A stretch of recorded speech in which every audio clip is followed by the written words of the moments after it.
Yes, so students, we've started with the question answers of the chapter Short Monsoon Diary. And yes, let's come to question number 5 we were doing. Did you go to the questions? Did you get the answers? Right. So let's see here. And you people can see the answers. Okay, right. Although tin roofs are given to springing unaccountable leaks, there is a feeling of being untouched by and yet in touch with the rain. Why has the writer used the word springing? What's a spring? What's a spring? Anybody? Tell me. What's a spring?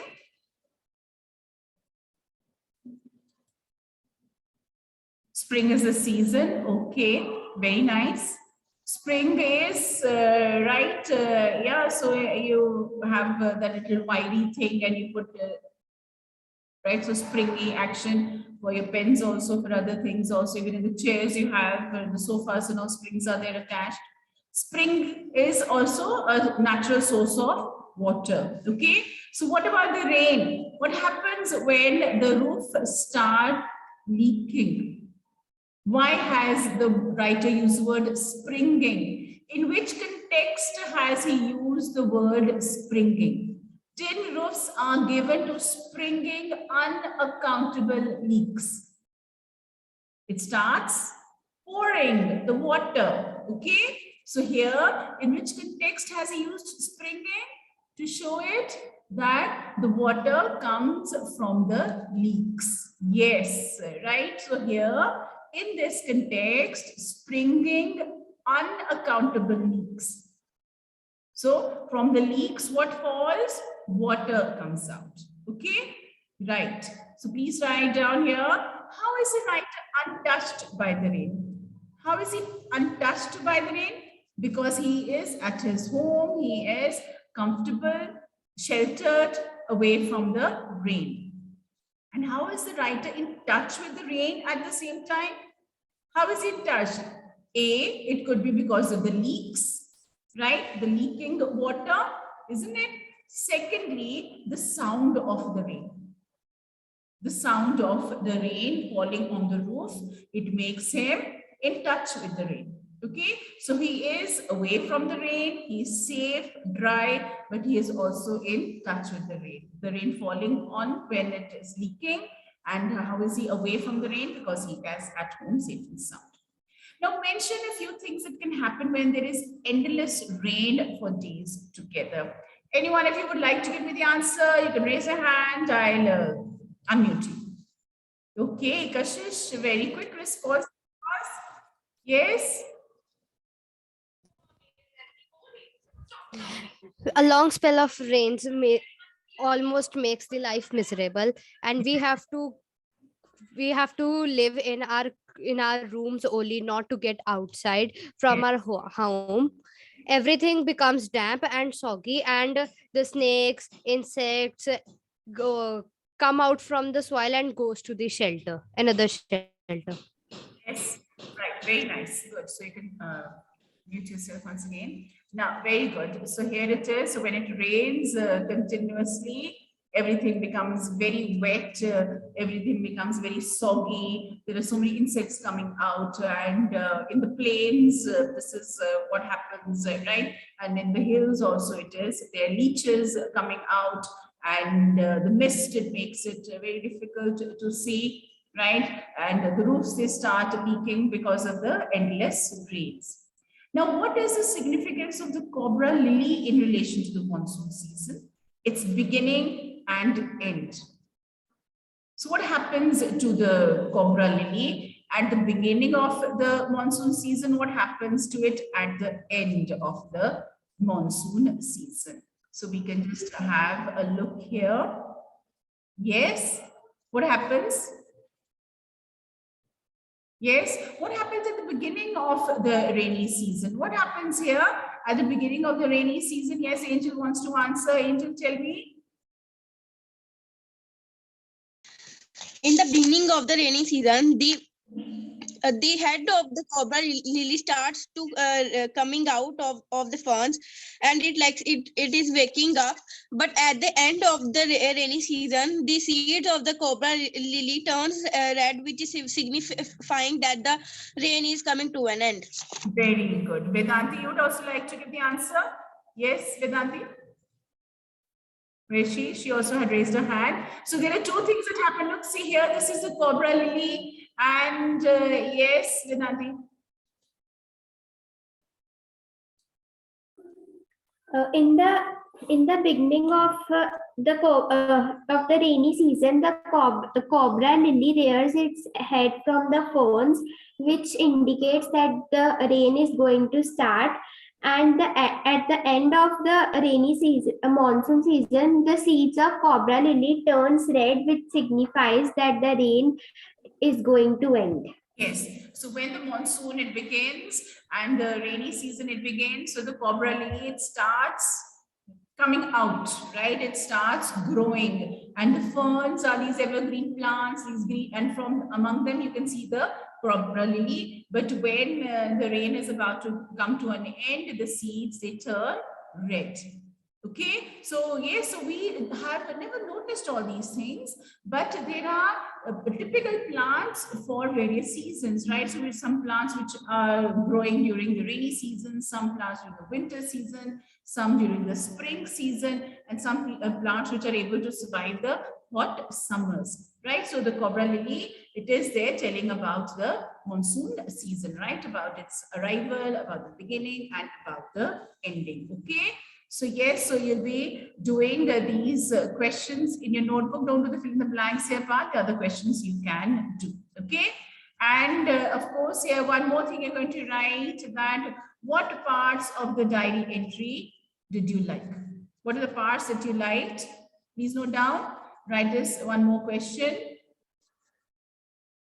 Right. And yes, we can write another one here, that how does the rain affect everyday life? How does the rain affect everyday life? Right?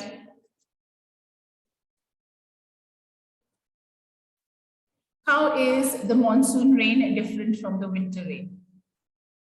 How is the monsoon rain different from the winter rain? How is the monsoon rain different from the winter rain? Okay. Yes. So now let's do the next questions here. Here are some words that are associated with the monsoon. Add as many words as you can to this list. Can you find words for these in your language? What words can you associate with the monsoon? Okay, let me hear you all. When you think about the rain, what words come to your mind? What words come to your mind? One is, yes, it becomes cold. You take out your umbrella. There'll be power cuts. It's going to be cloudy. There might be floods. There is a heavy downpour. Sometimes it rains heavily. Sometimes it's a light drizzle. What other words can you associate with the rain? What other words can you associate it? Yes, here? Come on, let me hear you all, and let me see you all giving me the answers. What other words can you associate with the rain? Greenery, very nice. Greenery comes to our mind. What else? Who else wants to give the answer? Yes? Anybody? What about it? You think about, what about raincoats? You think about umbrellas, right? What a cold, you have fever, you have colds during the rain. What about in the house? How does everything? Dark days, lightning sounds, wet roads. Oh my God, lovely. You are coming up with dampness. What are things to eat? I'm wondering if people are not coming up with that. Yes. What about the things to eat? You know, yeah, when we talk about the rains, there is immediately something to, you talk about your coffee and your fritters and pakoras and your sandwiches, isn't it? Right. So you can add a lot of words here which you associate with the monsoon. Okay. Right. Now, here, look at the sentences. Biju wandered into the garden in the evening. The trees were ringing with bird song. Notice the highlighted verbs. So these are verbs: wandered, ringing. The word wandered tells us what he did, right? Okay, he wandered. Wandered is walking without any aim or direction. Yeah, Maggie also, corns, you're talking about so many things. Huh? But the verb was ringing, what was happening continuously at the same time in the past. The birds were chirping in the tree, something that was going on, ing, right? Now look at the sentences. They tell us about something that happened in the past. They also tell us things that are happening continuously and at the same time in the past. So we're talking about your past tense, your past perfect. We're talking about the continuous tense also. Okay. So let's see here. We get out of the school bus. The bell rang and everyone rushed to class. How can you rewrite this sentence? We getting out of the school bus. We got out of the school bus. The bell was ringing and everyone rushed to class. Yes, and everyone was rushing to class. Even that is also correct. So things that were going on, something that we got out of the school bus, finished, and then the bell rang and everyone rushed to class. Okay, fine. Fine. The bell was ringing and everyone was rushing to class is also correct. Now the next one. Fine. Okay. Now, yes, the traffic stopped. Some people sit on the road and they shouting slogan. The traffic was stopping. The traffic was stopped. Yes. Some people sit on the road and they shout a slogan. So some people were sitting on the road and they were shouting slogans. Right, yes, were shouting. They were sitting on the road and they were shouting. Why did the traffic stop? Because this was happening. Okay, this happened and this was going on. It started and it was going on. I wear my raincoat. It rained and people get wet. I wore my raincoat.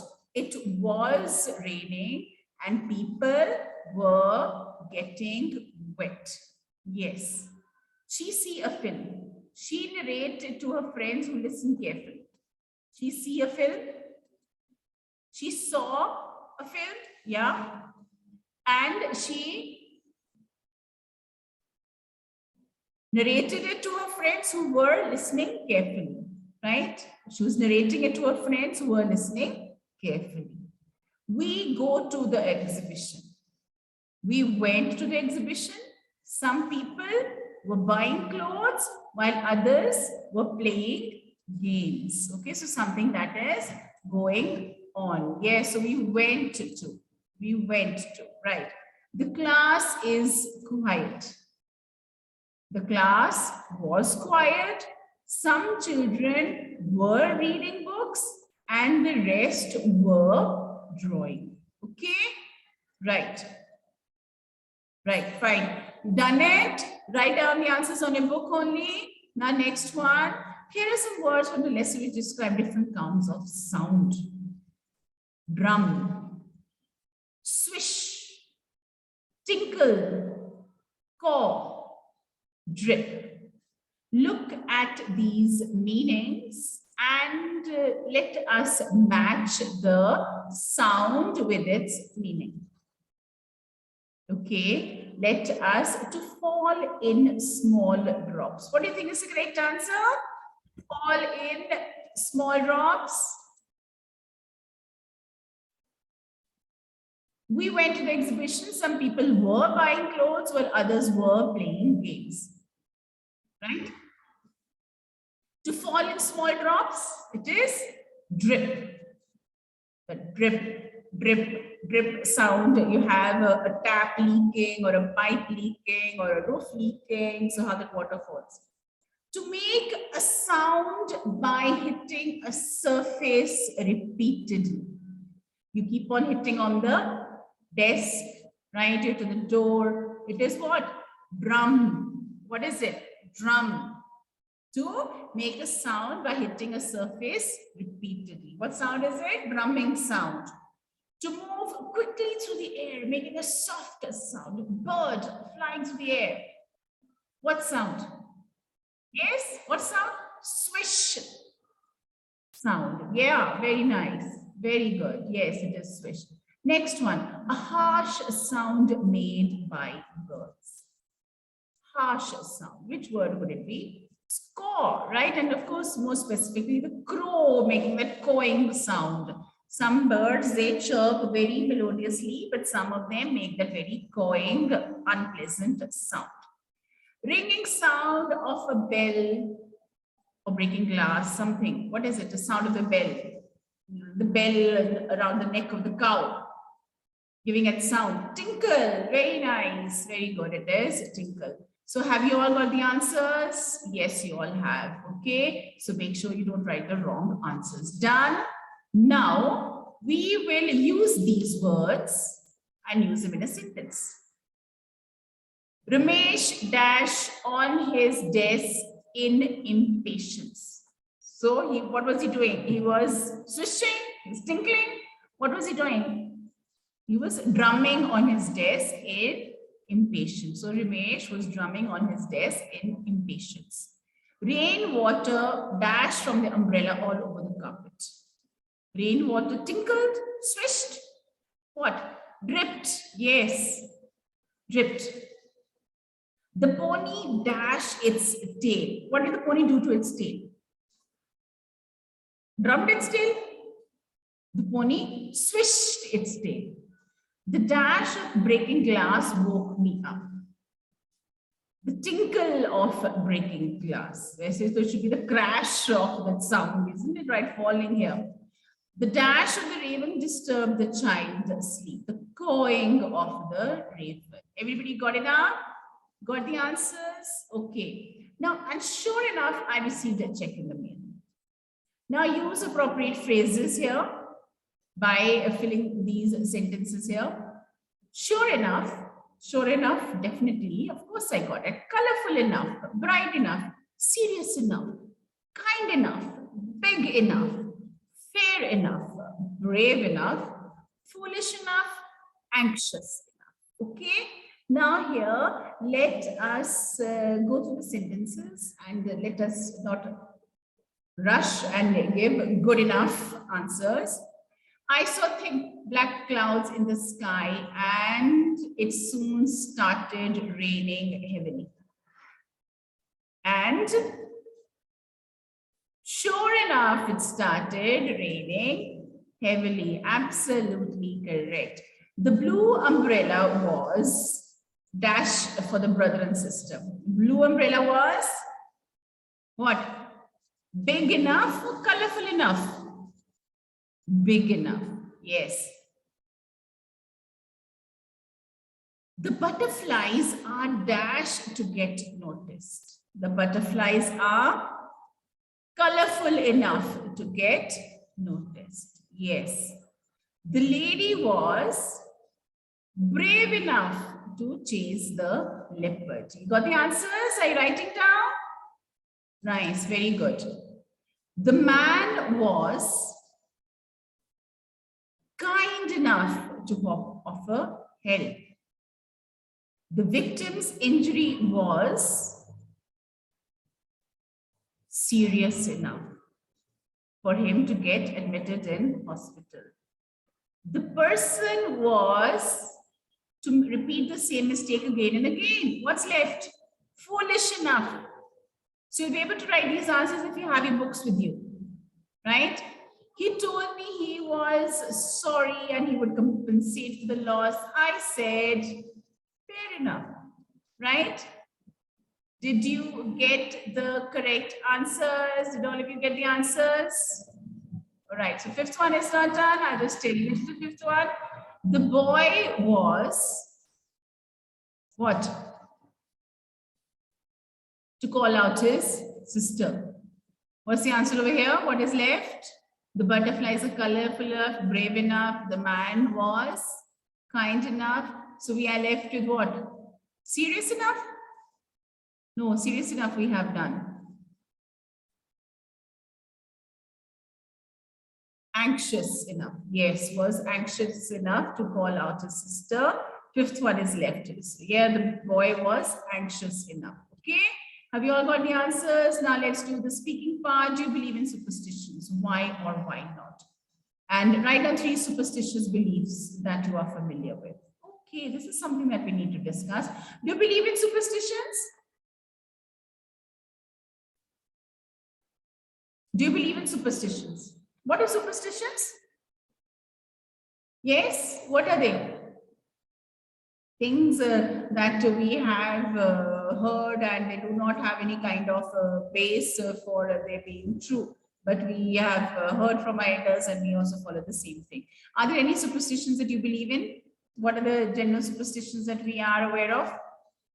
Yes, so they are myths yes, so absolutely correct. So these are the things that we have heard about and might not necessarily be true. So what superstitions have you heard of?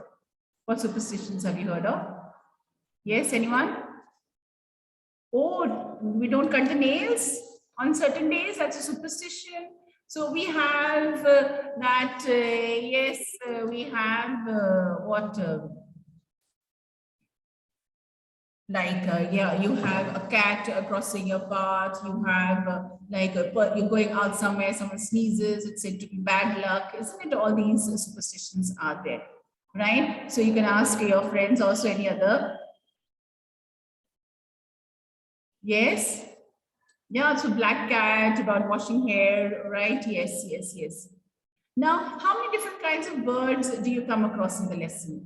We come across the thrush, the minivet, the crow there, isn't it? Right? So these birds are there, it talks about. Now, are there any birds that you used to see earlier in your neighborhood, but not now?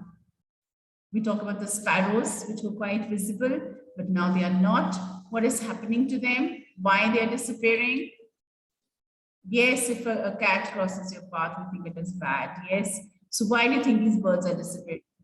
It's because of human activity. It's because of human interference, loss of habitat, so many things here. So you can just notice about this here.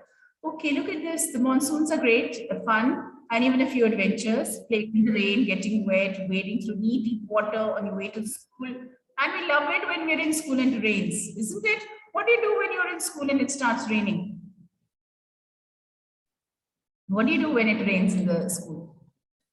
You make a lot of noise, right? You want to go out during recess, but you're not allowed to. And when at full break time, when it rains, how it is difficult to reach your bus and you get wet. You don't mind it, enjoy it, isn't it? You get wet on the way home. Yeah, your lights go off and all this. Yes, all this happens here. So write a paragraph describing an incident occurred during the rains, which you can never forget. So we might make it as a mystery story. We may add a few more elements or write a poem about the season of spring when trees are in full bloom. So we'll do these activities also. The oak stands straight and tall, but not in boots, nor any shoes at all, just in roots. How beautiful. Yes, the oak tree does not have shoes, but it has roots. Right, so when you are at home and you want to enjoy the weather and you just stay cozy and comfortable. Okay, so I think so we have come to the end of the meeting and we'll stop over here.